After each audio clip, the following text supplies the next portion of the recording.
여러분에게 질문 하나를 던집니다. 여러분은 부지런한 편에 속합니까? 게으른 편에 속합니까? 자, 오늘은 게으름에 대해서 좀 살펴보려고 합니다. 나는 열심히 살고 있는데 왜 게으른 거지? 그걸 알아보려고 합니다.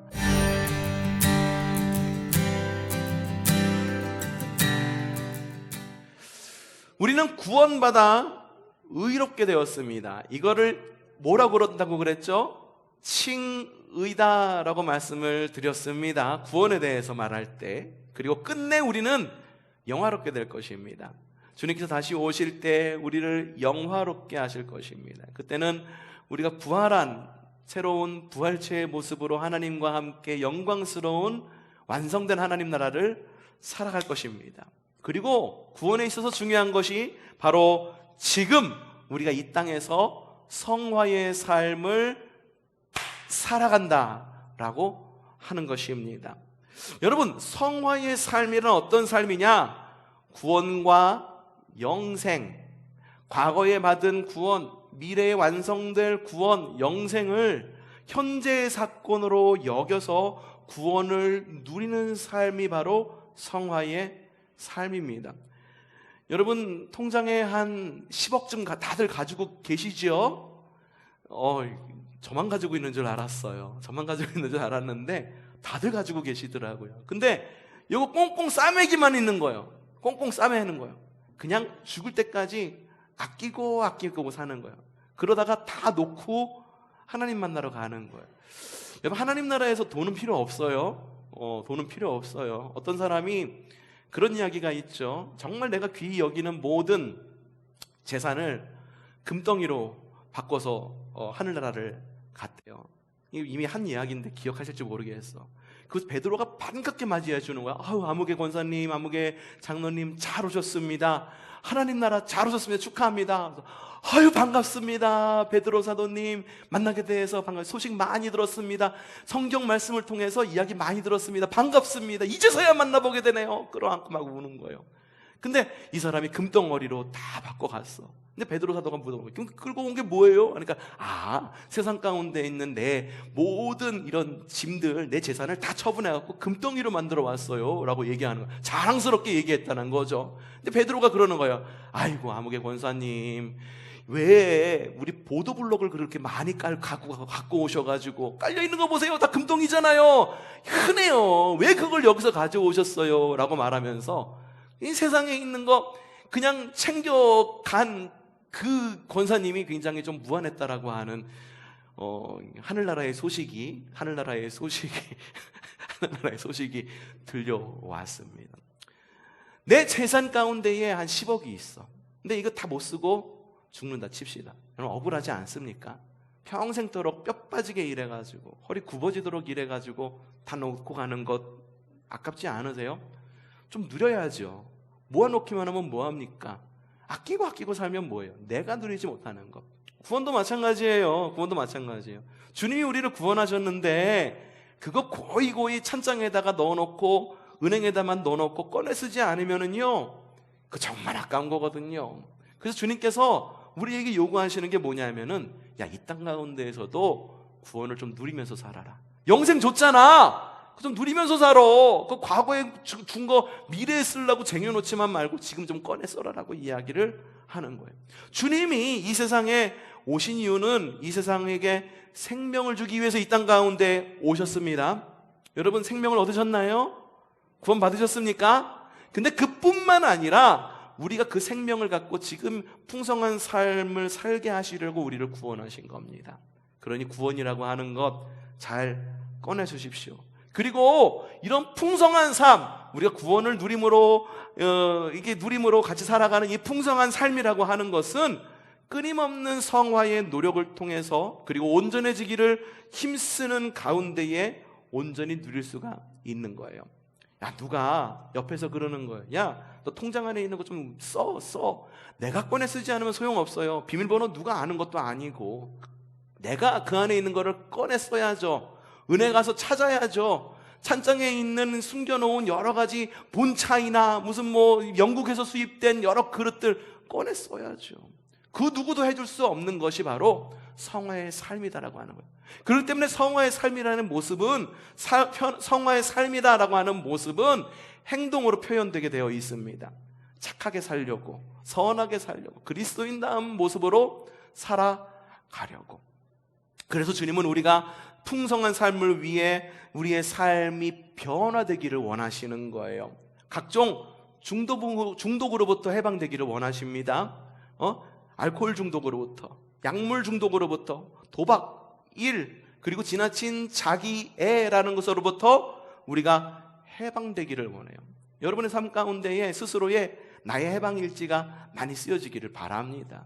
그게 바로 해방된 삶, 구원받는 삶이라 하는 거예요. 그래서 성경은 하나님 나라의 삶만 이야기하는 것이 아니라, 야, 너희 현재 거룩하게 살아야 돼. 새 포도주와 새 기름을 누리는 삶을 살아야 돼. 그리스도인이라고 한다면 형제와 연합해야 돼. 부부관계에 있어서도 사랑으로 연합할 수 있어야 돼. 고용자와 그리고 고용된 사람, 이거 그냥 있으면 안 되고 그 가운데에도 질서가 필요해 라고 말하면서, 우리가 생각할 때 아유, 신앙생활만 하면은 되지, 뭘 그런 것까지 왜 내 삶에 도 넘게 이렇게 관여하냐라는 싶은 이야기까지도 성경에 기록되어 있다라고 하는 거예요. 여러분, 오늘부터 몇 주간 그렇게 우리가 하나님 나라를 살아가는 성화의 삶에 대해 이야기하면서, 야, 과연 무엇이 우리를 구원을 누리게 하는 삶, 그리고 무엇이 우리의 풍성한 삶을 막는가, 우리의 발목을 잡는가, 많은 것들이 있죠. 아까 얘기했던 중독, 이것도 굉장히 중요한 문제입니다. 그런데 그 가운데에 강력한 적 가운데 하나인 게으름에 대해서 좀 생각해 보려고 합니다. 여러분, 오늘 말씀을 통해서, 몇 주간의 말씀을 통해서 게으름의 정체를 바로 아시기를 바랍니다. 그리고 또한 그것으로 인해서 게으름의 정체를 바로 알고 깨달아서 풍성한 삶을 회복하는 우리 초성교회가 되기를 바랍니다. 그런데 우리가 먼저 인정해야 될 것이 있습니다. 게으름에 대해서 우리가 설교를 듣기 전에 먼저 인정해야 될 것이 있어요. 그게 뭐냐 하면, 함께 따라해 봅시다. 우리는 게으르다. 인정하기 싫으시죠? 그렇죠? 다시 한번 얘기해 봅시다. 우리가 인정해야 될 것은 뭐다? 우리는 게으르다. 왜 우리는 게으를까요? 우리가 몸을 갖고 살고 있기 때문입니다. 우리가 육신을 갖고 살고 있기 때문에 되도록이면은 우리의 욕망을 따라 살아가고 싶어요. 되도록 좀 편하게 살고 싶습니다. 편하게 살고 싶어요. 되도록 좀 쉬고 싶어요. 남들 일할 때 아유, 일하지 않고선 조퇴 맞고선 가는 그게 왜 이렇게 달콤한지 몰라요. 그렇죠? 남들 더운 데서 뻘뻘거리면서 일했을 때 편한 에어컨 가운데에서 편히 쉬는 게 왜 이렇게 좋은지 몰라요. 왜? 우리가 육신을 가지고 있기 때문에. 그래서 되도록 1차적 욕망을 따라가려고 합니다. 졸리면 자고 싶어요. 그렇죠? 그리고 피곤하면 눕고 싶어요. 하기 싫은 것 하기 싫어. 내가 하고 싶은 것만 하고 싶어. 연인 사이의 관계도 그래요. 연인 사이의 관계에서도 서로가 배려하고 서로가 사랑한다라고 하는 것은 서로가 내가 원치 않아도 상대가 원하는 것을 포용하는 관계가 사랑하는 관계입니다. 근데 사랑하는 관계에서 자꾸만 내가 하고 싶은 것만 하려고 그래. 내가 먹고 싶은 것만 자꾸 먹으려고 그래. 내가 놀러 가고 싶은 것만 자꾸 놀러 가고 싶어. 내가 원하는 1차적인 사랑의 요건이 좀 채워졌으면 좋겠어. 그러면 그 사랑은요, 멀리 안 가서 깨지게 됩니다. 이기적인 사랑이 되어버리고 만다라고 하는 거예요. 우리가 육신을 가지고 있기 때문에 우리는 게으를 수밖에 없어요. 1차적인 욕망을 따라갈 수밖에 없어요. 또 사회적인 분위기가 또한 그럴 수도 있습니다. 사회가 너무 바빠. 물론 주 몇 시간 근무라고 해야 된다라는 이야기가 있고, 지금 프랑스에서는 주 5일 근무가 아니라 주 4일 근무를 테스트하고 있습니다. 그러다 보니까는 되도록 일하지 않고 나만의 시간을 누려야 된다라고 하는 사회적 분위기가 점점 확산되어 가고 있어요. 왜? 바빠도 너무 바빠. 저녁이 있는 삶을 살아가고 싶어. 주말이 있는 삶을 살아가고 싶어. 그게 사람의 욕망이라는 거죠. 그래서 지금 시대에 굉장히 사람들에게 좀 그렇게 좀 위안이 되는 말 가운데 하나가 뭐냐 하면, 천천히 가도 괜찮아. 쉬었다 가도 괜찮아. 멈춰가도 괜찮아. 이러한 것들이 지금 사회에서 젊은이들 그리고 우리들 사이에서 굉장히 큰 위로가 되기도 합니다. 그런데 이런 것들이 게으름이라고 하는 것들이 사람들은 그렇게 이야기하죠. 그리고 우리가 육신은 가지고 있음으로 인해서 게으를 수밖에 없다라고 하는 거죠. 내 몸이 거기로 따라갈 수밖에 없다는 거죠. 그렇다면은 성경은 이 게으름에 대해서 뭐라고 이야기할까? 좀 몇 군데 좀 찾아보겠습니다. 마태복음 말씀입니다. 함께 좀 읽어보죠. 시작. 그러자 악하고 게으른 종아, 너는 내가 심지 않은 데서 거두고 뿌리지 않은 데서 모으는 줄 알았다. 이게 어디에 나오는 말씀인지 알죠? 5달란트, 3달란트, 1달란트 준 받은 그 종들이 있는데 5달란트는 5달란트의 재생산을 낳고 3달란트는 3달란트의 이익을 남았는데 1달란트는 이거 갖고 뭐해? 그래서 땅에 묻어뒀잖아요. 그래서 주인이 와갖고 그 1달란트 남은 그 종을 책망하잖아요. 책망하는데 이렇게 책망해요. 악하고 게으른 종아라고 이야기합니다. 성경에서 말하는 게으름은 악과 동일시 여깁니다. 게으름은 악이다라고 하는 거예요. 또한 데살로니가전서에는 뭐라고 이야기하느냐, 이렇게 이야기합니다. 형제자매 여러분, 여러분에게 권고합니다. 무질서하게 사는 사람을 무엇하라? 훈계하라라고 이야기합니다. 무질서하다라고 하는 것, 지금 이게 세번역 성경이기 때문에 그런데 개역개정 성경으로 읽으면 무질서하다라고 하는 것을 게으른 사람이라고 표현을 합니다. 게으른 것은, 성경이 말할 때 게으른 것은 뭐다? 무질서한 거다라고 이야기를 합니다. 또한 그 잠언에 또 뭐라고 이야기하고 있냐면 이렇게 얘기합니다. 게으른 사람아, 어디 누구에게? 개미에게 가서 그들이 사는 것을 살펴보고 지혜를 얻어라. 아까 전에 노래 불렀었죠. 게으른 사람들아 개미를 닮아라. 옛날에 공익 광고 나올 때 나왔던 이야기, 성경에 나온 이야기예요. 이 이야기 다른 이야기가 아니고 개미에게서 지혜를 배우라고 합니다. 미물에게서 좀 지혜를 배우라고 이야기합니다. 또 다른 잠언 10장에서는 뭐라고 이야기하냐, 이렇게 이야기합니다. 게으른 사람은 부리는 사람에게 이에 초같고 눈에, 이런 말씀이 있는지도 몰랐죠. 그렇죠? 부리는 사람에게, 사장에게, 혹은 누군가를 갖다가 일을 시켰는데 아이고 이 사람에게 일을 시키면은 뭔가 재확인을 꼭 해야 돼. 재확인을 하지 않으면은 일이 안 돼 있어. 언제나 빵꾸가 나. 게으른 사람은 어떻다? 이에 초 같다. 묻으면 어때요? 이가 실이죠. 그 눈에는 뭐 같다? 연기 같다. 눈에 연기 들어가면 어때요? 따갑죠. 어제도 옆에 있는 어느 집에서 뭔가 쓰레기를 태우는 것 같더라고요. 쓰레기 태우는 연기가 이렇게 제 사무실 안으로 다 들어오는데 눈이 어찌나 따가운지 모르겠어요. 가서 태우지 말라고 할 수도 없는 거고 눈에 연기 같대요. 또 하나 뭐라고 이야기하느냐, 잠언 19장 24절 시작. 게으른 사람은 밥그릇에 손을 대고서도 입에 떠넣기를 귀찮아. 야, 밥그릇 차려져 있는데 다 차려줘도 못 먹는다는 이야기예요. 게으른 사람이 있다는. 여러분, 성경에서 말하는 게으름이라고 하는 것, 그래 니네 살기 힘들지, 그렇게 말하면서 위로하면서 이야기하나요? 아니요. 대부분 성경에서 나오는 게으름이라고 하는 것은 매우 부정적으로 기록되어 있습니다. 그럼 여러분, 성경이 말하는 것이 뭐를 말하는 걸까? 게으르지 마. 너희 죽도록 일해야 돼. 월, 화, 수, 목, 금 이렇게 살아야 돼? 이걸 말하는 걸까요? 죽도록 일해. 너희 노동형 처해져 있잖아. 너희 죄값 때문에 일하게 됐잖아. 노동형이니까 열심히 죽을 때까지 일해야 돼. 그걸 말하는 걸까요? 아니에요. 그러면 이게 뭘 말하는 걸까? 개미에게서 지혜를 배우라는 것이 무엇일까? 오늘 말씀에서 게으름의 정체가 등장을 합니다. 오늘 말씀 가운데 잠언 26장 14절 말씀 함께 크게 읽어보죠. 시작. 게으른 사람은 침대에만 붙어서 뒹군다. 함께 이거 띄워놓아 주세요. 여러분, 문짝이 돌적이에 붙어서 돌아가듯이, 문짝이라는 건 뭔지 알겠어요? 돌적이라는 것이 뭔지 혹시 여러분들 알고 계세요? 돌적이라는 것을 지금 우리말로 좀 더 쉽게 바꾸자 하면은 경첩을 말합니다. 경첩이 뭡니까? 문을 열고 닫으면 문만 붙어 있어요? 아니죠. 이렇게 붙어 있어가지고 한쪽은 문에 한쪽은 벽에 붙어 있어갖고 문을 열어줄 또 닫을 때에 이렇게 역할을 하는 것, 그게 경첩이죠. 영어로는 힌지라고 이야기를 합니다.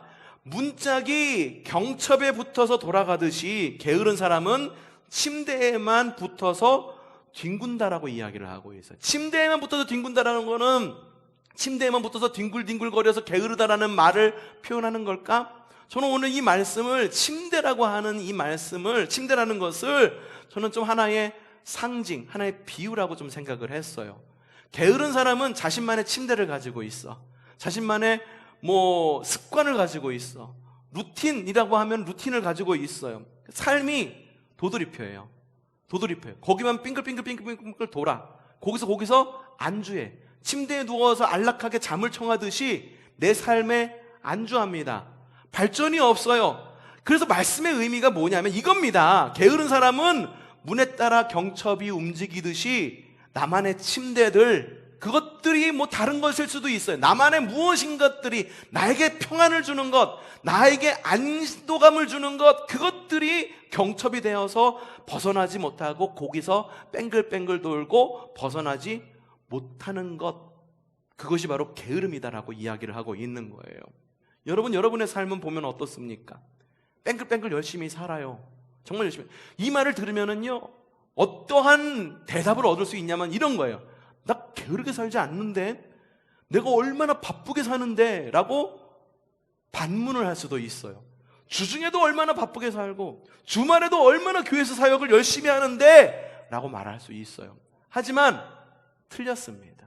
이거 다르다라고 이야기하지 않아요. 저 다른 것과 틀린 것 구분할 줄 알아야 돼요. 틀린 건 틀린 거예요. 성경이 말하는 게으름이란 뭐냐 하면 아무리 바쁘게 살아도 그 가운데 성장과 성숙이 있느냐 없느냐에 따라서 그것이 게으른 것이냐 열심히 사는 것이냐에 대한 기준으로 나뉜다라고 하는 거예요. 여러분, 아무리 바쁘게 살아도 풍성한 삶으로 하나님께서 말씀하시는 그 성화의 삶 안에서 풍성한 삶으로 조금이라도 더 나아지지 않는 바쁨이라고 한다면 그게 게으름이라고 하는 거예요. 벗어나지 못하고 다람쥐 쳇바퀴 돌듯 매일 열심히는 하지만 헛수고예요. 열매가 없어. 매일 삶이 똑같아. 그 삶이 업그레이드 되지가 않아. 사람과의 관계도 업그레이드 되지 않고, 재정도 업그레이드 되지가 않고, 환경도 업그레이드 되지가 않고, 지식도 업그레이드 되지도 않고, 영성도 업그레이드 되지 못하는 열심, 그게 게으름이다라고 성경에서 이야기하고 있는 거예요. 여러분, 문의 경첩도요 사실 매우 바쁩니다. 경첩이 가만히 붙어 있습니까? 아니죠. 하루 종일 뭐 해요? 문에 따라가지고 날마다 열렸다 닫혔다 열렸다 닫혔다 열렸다 닫혔다 열렸다 닫혔다.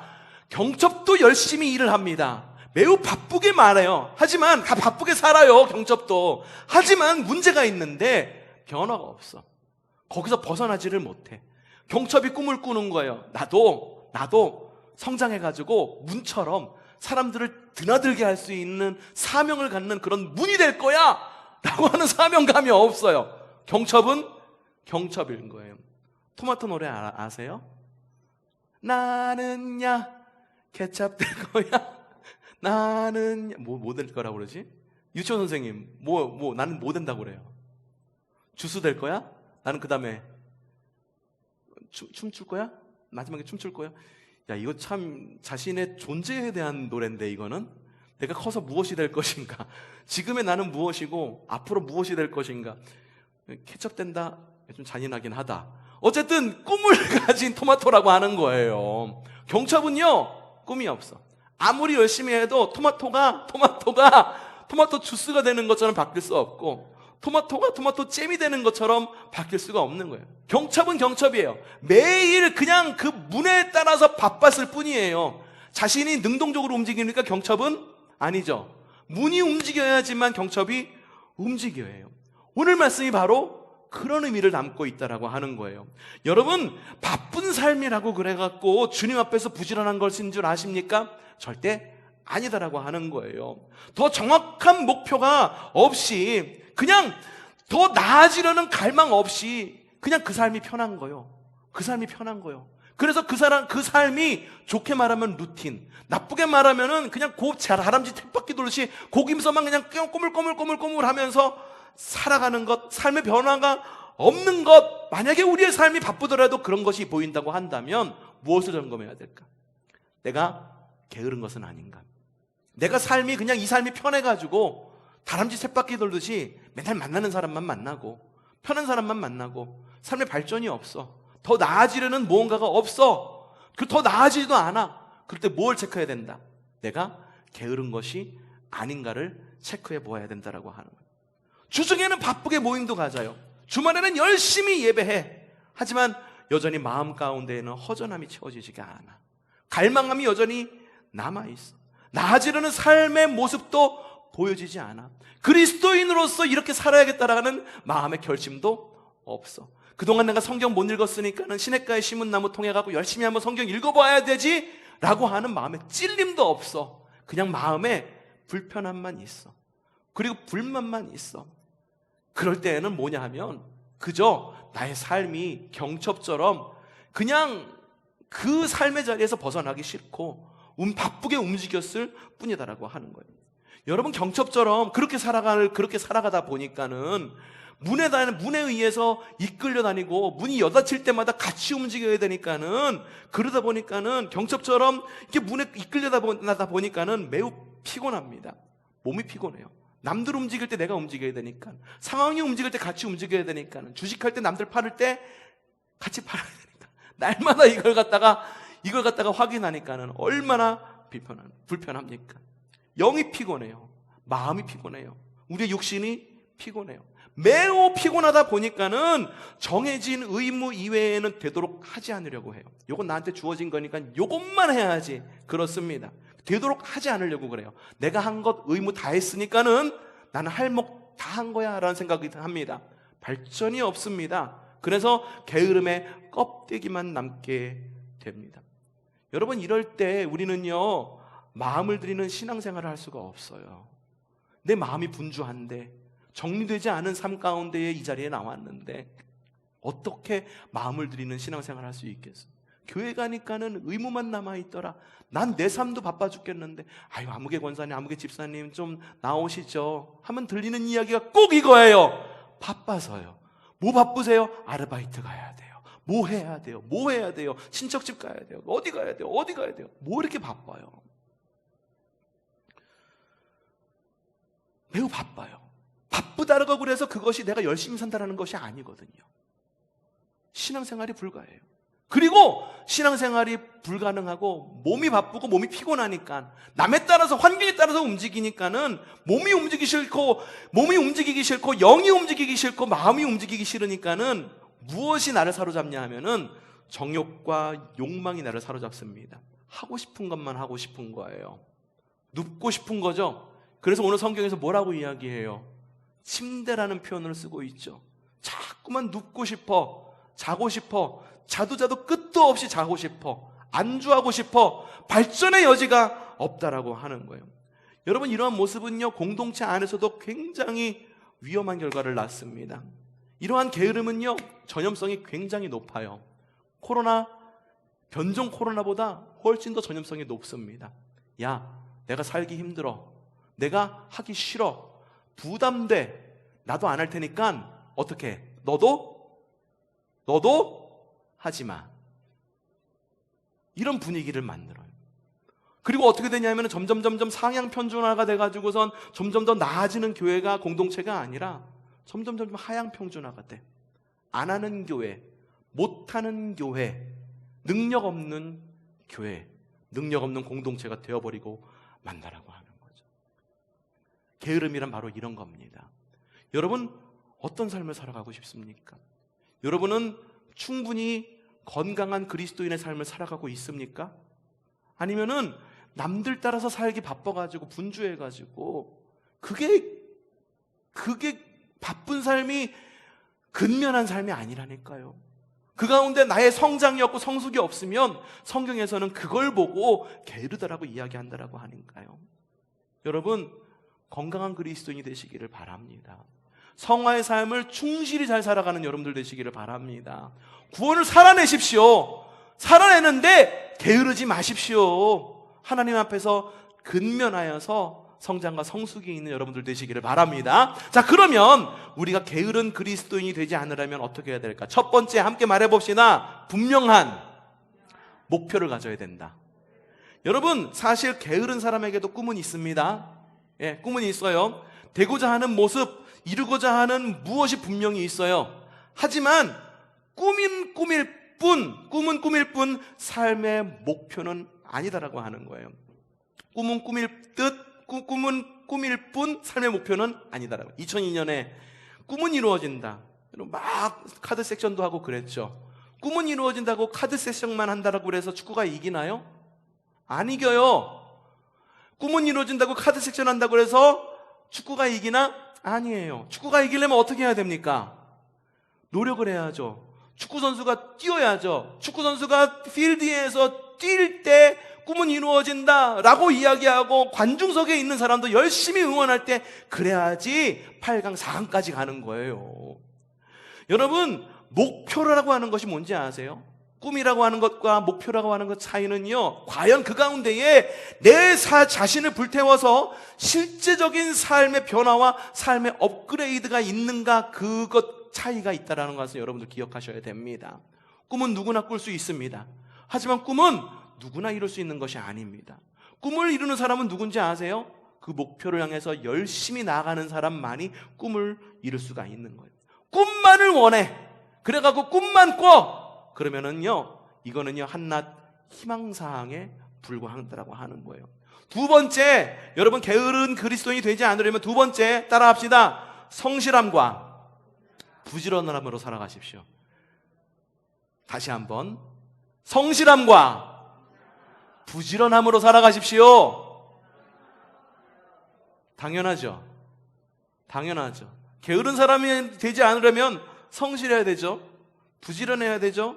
그런데요, 실제로 성실하고 부지런한 사람 찾는 거 정말 어렵습니다. 무엇 하나 일 맡기고 그냥 맡기면 책임감 있게 그 일을 해내는 사람 생각보다 많지 않아요. 많지 않아요. 유명한 발레리나가 있어요. 우리나라 발레리나가 있는데 이름은 강수진. 이분이에요. 보신 적 있으세요? 이 강수진이라고 하는 분은 독일 슈투트가르트 발레단에 동양인 최초로 입단을 합니다. 그래서 2016년에는 매년 있는 이 발레리나가 굉장히 엄격해요. 그래서 매년마다 단원 평가를 합니다. 얘가 얼마나 나아졌나, 얘가 그동안에 도태되진 않았는가, 실력이 줄어들지 않았는가 단원 평가를 합니다. 그리고 승진 심사를 합니다. 승진 심사를 하는데 2016년부터는 야, 얘라고 하면은 믿을만해. 얼마나 노력하는 사람인지 몰라. 그래서 어떻게 하냐면은 동양인 최초로, 그리고 그 단원 최초로 이런 단원 평가와 승진 심사가 면제가 돼요. 얘라면 믿을 수 있어. 면제가 됩니다. 그리고 원할 때까지 수석 무용수로 있게 해줄 수 있는 수석 무용 단원으로 거기서 이렇게 일할 수 있게 됩니다. 한국 발레리나 최초로, 동양인 최초로 그곳에서 인정받는 사람이 된 거예요. 그런데 이 강수진 발레리나 강수진이 유명해진 한 사건이 있었어요. 이 강수진이 SNS에 올린 한 사진인데, 어떤 사진이냐면 여러분도 한번 보셨을 것입니다. 어떤 사진? 바로 이 사진입니다. 함께 보시죠. 이 사진입니다. 발가락 사진. 여러분, 이 사진은 강수진이 누군지는 몰라도 이 발가락 사진은 한 번쯤은 보셨을 거예요. 아름답게 이렇게 막 그냥 띄워주세요. 네. 너무 올렸다 내렸다 하니까는 너무 힘들다, 보기가. 강수진은 몰라도 이 발가락 사진은 여러분들 보셨을 것입니다. 발레리나가요, 그 동작을 하나 유지하기 위해 갖고 얼마나 많은 노력이 필요한지 아십니까? 특별히 이 발레리나가 되려면 신체적 조건이 굉장히 엄격합니다. 팔다리가 곧고 길어야 돼요. 어느 정도 길어야 될까? 정우성? 얼마 전에 영화 봤는데 정우성 정말 길더라. 또 이정재도 엄청 길대. 잘생기고. 그 정도 길어야 돼요. 엄청 길어야 돼요. 여성의 경우도 마찬가지예요. 팔다리가 곧고 길어야 되고 목 길이도 저처럼 이렇게 짧아가지고 이렇게 붙어 있으면 안 돼요. 목 길이도 길어야 됩니다. 발등은 그냥 있으면 안 돼요. 발등을 이렇게 굽어갔을 때 발등이 이렇게 아치 모양으로 됩니다. 여러분 지금 발가락에 힘주고 계시죠? 그렇죠? 내가 이렇게 얘기하니까 해보셨죠? 되나 안 되나? 이렇게 해보셨죠? 발가락이 이렇게 아치 모양으로 있어야 됩니다. 그 삶은 어때야 되는지 아십니까? 평생 다이어트예요. 평생 다이어트. 뚱뚱한 발레리나 본 적 있으세요? 없어요. 코미디언들이 나와서 할지는 몰라도 다 날씬합니다. 평생 다이어트를 해야 됩니다.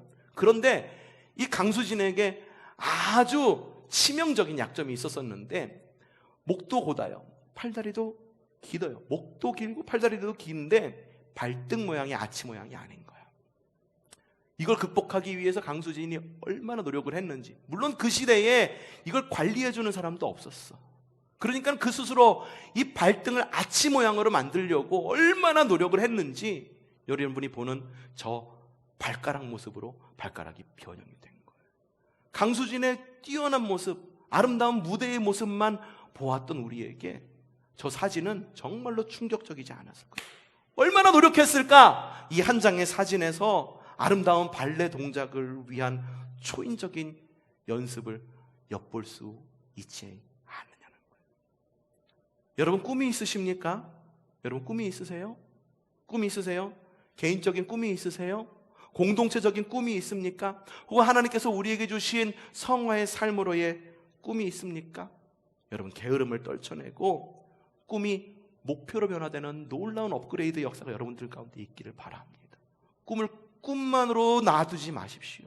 꿈이 여러분의 삶의 목표가 되기를 기도하시고, 그리고 이를 위해서 바쁘고 맴도는 삶을 정리하시기를 바랍니다. 삶을 단순화하십시오. 그리고 요즘 사람들 이미 좀 지났어요. 10년 정도 지난 건데 미니멀리즘이 바로 그거예요. 간단히 해서 무슨 재정을 줄여야겠다, 그래서 미니멀리즘이 아니에요. 삶을 단순화해서 내 삶이 집중할 수 있는 곳으로 집중할 수 있게끔 삶을 단순화시킨다라고 하는 것이 미니멀리즘의 원래 의미인 거예요. 그러니 여러분 주중에 바쁘게 살아간다, 나에게 내 성장에 도움이 되지 않는 바쁨은 정리하십시오. 주말에 열심히 사역해요. 그런데 마음에 공허함이 있다, 그러면 조금 더 예배에 집중할 수 있는 마음을 준비하시고, 그리고 예배에 집중할 수 있는 영성과 마음과 육신의 컨디션으로 예배에 임하는 여러분들 되시기를 바랍니다. 오늘 말씀 다시 한번 좀 읽어봤으면 좋겠습니다. 잠언 26장 14절 시작! 문짝이 돌짝이에 붙어 돌아가듯 게으른 사람은 침대에만 붙어서 뒹군다. 여러분 사실은요, 이 우리 주변에서 이런 삶을 사는 사람은 굉장히 드물 거예요. 침대라고 상징되는 삶의 안락을 위해서 자신의 인생의 목표를 다 버리고 그냥 편하게 침대 위에서만 살래! 라고 말하는 폐인 같은 삶을 살아가는 사람은 매우 드물 것입니다. 그럼에도 불구하고 우리의 삶을 돌아보면 어떻습니까? 대부분 경첩 같은 삶을 살아가죠. 어떻게 하면 더 업그레이드 될지 모르고 매일의 삶이 반복되죠. 환경에 따라서 일상이 반복되죠. 더 나아지길 원하지만 날마다 제자리죠. 재장이 더 나아지기를 원해요. 하지만 제자리죠. 관계가 더 나아지기를 원해요. 하지만 제자리죠. 영성이 더 나아지기를 원해요. 제자리죠. 환경이 더 나아지기를 바라요. 다 제자리죠. 여러분의 삶이 비록 경첩과 같을지라도 여러분 그 삶의 환경에 의해서 좌우되지 말고, 여러분을 움직이는 그 문에 의해서 좌지우지 되는 삶이 아니라 내 삶이, 내 육신이 경첩과 같은 삶을 산다 할지라도 우리의 마음과 영은 반짝이는 거울과 같아지기를 바랍니다. 그래서 마음과 영에 나의 스스로를 스스로 비추어 보면서 사는 저와 여러분이 되기를 바랍니다. 주님 앞에서 정직한 고뇌를 하는 그리스도, 주님 앞에서 내 스스로를 주님 앞에 비추어서 경건한 근심 가운데 있는 그리스도인, 진리의 삶으로 열심과 변화를 기도하고, 여러분 기도했다면 변화의 삶으로 노력하면서 살아가는 여러분들 되시기를 바랍니다. 여러분의 삶의 현장 변하지 않을 것입니다. 삶의 환경이 변화되기를 여러분들 기다리지 마십시오. 내 삶이 조금 더 편해질 거야, 내 환경이 이렇게 바뀌어지면 난 이렇게 변할 거야. 환경은 우리의 편이 아닙니다. 오히려 환경에 의해서 우리가 더 좌지우지 되는 경우가 훨씬 더 많다라고 하는 것, 여러분들 살면서 많이 느껴보지 않았습니까? 경험해보지 않았습니까? 우리를 엉망으로 만드는 것, 우리의 삶을 피폐하게 만드는 것, 우리를 바쁘게 만드는 것은요, 우리를 주관하는 환경이 아니라 마음과 몸과 영에 있는 나의 게으름 때문임을 인정하는 믿음의 삶을 살아가시기를 바랍니다. 우리의 게으름을 인정하십시오. 그래서 풍성한 성화의 삶으로 나아가는 여러분들 되시기를 바랍니다. 이번 한 주 어떤 결단을 내리시겠습니까? 풍성한 삶으로 어떤 결단을 내리시겠습니까? 한 가지만 결단하십시오. 한 가지만 결단하십시오. 한 가지만 결단하십시오. 그리고 그것이 된다면 그 다음에는 두 가지를 결단하면 됩니다. 또 한 가지를 추가하고 한 가지를 또 결심하면 됩니다. 그것을 이루고 나중에 또 한 가지를 결단해서 업그레이드 되어서 그 누가 보더라도 야, 그리스도인다운 그리스도인이구나. 그래, 그리스도인이라면 저렇게 살아가야지. 주의 환경에 좌지우지 되지 말아야지. 그래, 뚝심 있게 그 가치관 안에서 주님 나라를 살아가야지. 그렇게 남들이 부러워하는, 그리고 주님께서 인정하는 믿음의 그리스도인, 게으르지 않는 그리스도인, 근면한 그리스도인이 되시기를 주님의 이름으로 축복합니다.